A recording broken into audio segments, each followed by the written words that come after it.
Maximilien Robespierre is one of the most misunderstood and controversial figures of the French Revolution.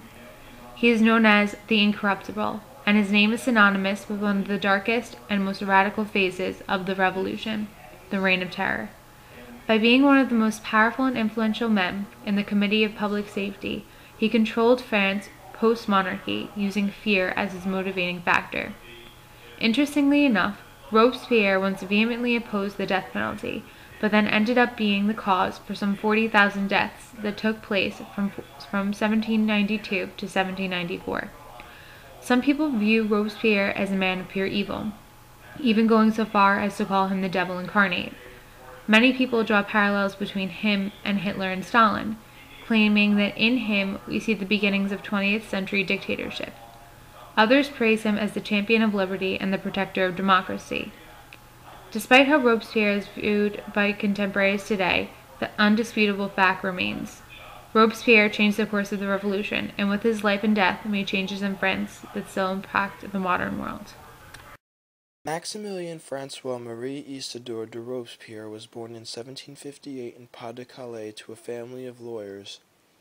He was left a virtual orphan with full responsibility of his siblings. As he proved himself to be incredibly intelligent while living in Artois, France, Robespierre established himself as a prominent lawyer. He aligned himself with the ideas of the Enlightenment, supporting a greater voice for the common people. His skill in public advocacy gained him a reputation that gained the attention of parliamentary audiences around France. He was a popular speaker in the National Assembly and became president of the Jacobin Club in 1790. He defended the rights of minorities such as Protestants, Jews, and the black slaves of the West Indian colonies, and supported the annexation of the Papal Avignon. In addition, he argued against engaging in war with foreign countries, believing instead that France should mollify internal strife before looking onward.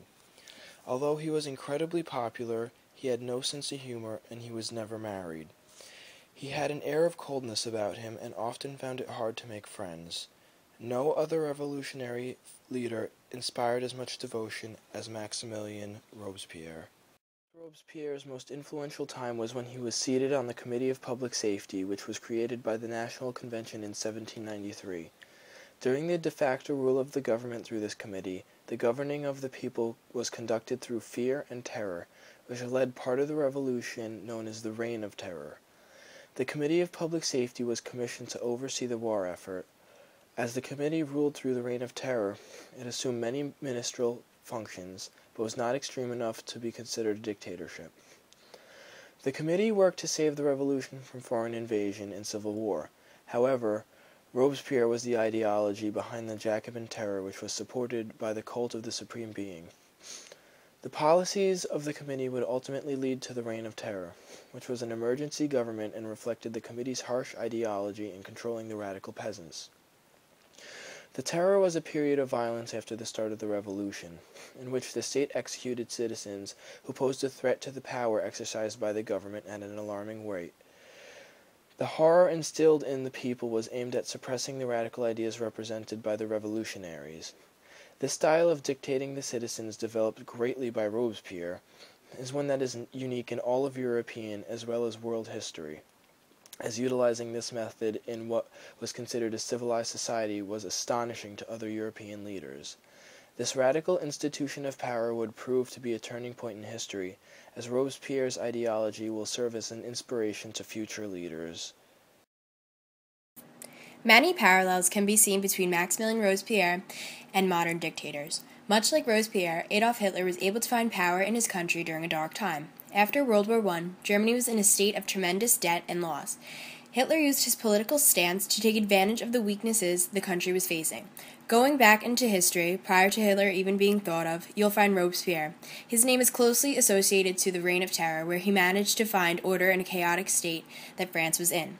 The economy was suffering, and the people were in a state of panic, thinking of what might happen next.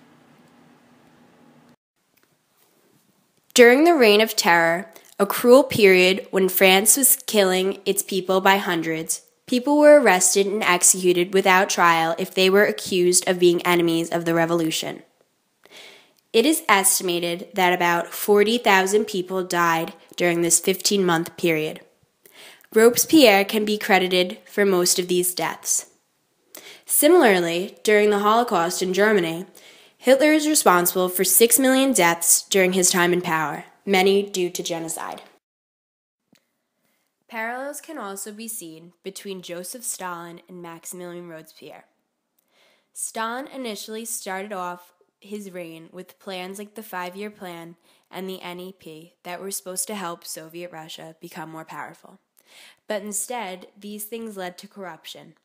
This can be seen as a parallel to Robespierre's total war effort. This was aimed to help better France's economy in a rough time, but instead led to disaster. The rise in nationalism amongst France created many enemies. This also is similar to what happened during Stalin's rule. Like Robespierre during his reign of terror, because of paranoia, Stalin had millions put to death.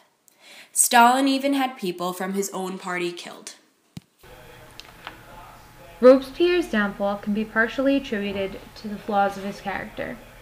He had an overwhelming sense of nationalism which influenced his moral values and ultimately the decisions he made regarding how to rule over France. If he was ever asked to explain why he made the decisions he did, it always boiled down to the fact that he did everything he could to support his country. But this nationalistic tendency often masked his strong egocentric ideas. Although he may have seemed altruistic, many of the changes he implemented in France were more of what he wanted rather than what was actually good for the country. His nickname, the Incorruptible, exemplified strengths as well as weaknesses with regards to his character. He was smug, self-righteous, honest, and incorruptibly moral, which made him wholeheartedly believe in everything he spoke about, and made him steadfast in his beliefs. However, this proved to be a downfall due to the fact that he began to view all opinions that differed from his own in any way as purely false and nonsensical. Although his incorruptibility served as a useful tool when Robespierre was coming to power, it caused him to become narrow-minded and hindered him so much that it eventually led to his demise. All of these traits came to a head on June 6, 1794, when Robespierre declared a new religious holiday, called the Festival of the Supreme Being. He halted the hundreds of deaths the guillotine would have seen that day during the peak of the Reign of Terror to have the festival. As the crowds watched him emerge from a mountain constructed in the middle of Paris wearing a toga, it struck them as odd. They began to wonder if Robespierre had become too satiated with the power, to the point where he believed that he was divine, and had become too fanatical and crazed to hold the position of power that he did. On the 9th of Thermidor, Robespierre went before the assembly and announced that he had a new list of people that had been deemed to be enemies of the Republic, but refused to disclose the information to the people in the room. When he returned the next day, he was arrested and soon sentenced to the death that by the very method that he sentenced all the others during his treacherous rule, the guillotine. His death signified the end of one of the darkest periods in France's history and ushered in a new phase of the revolution.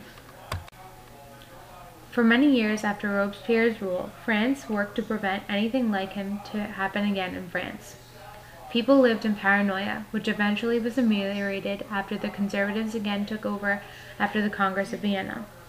Although Robespierre's rule was short-lived, it elicited such fear that it dictated the way that France has been ruled ever since. His influence has also been seen through the parallels to contemporary dictators. Overall, Robespierre's impact has spread much farther than his rule during the Reign of Terror, and has greatly influenced the course of history.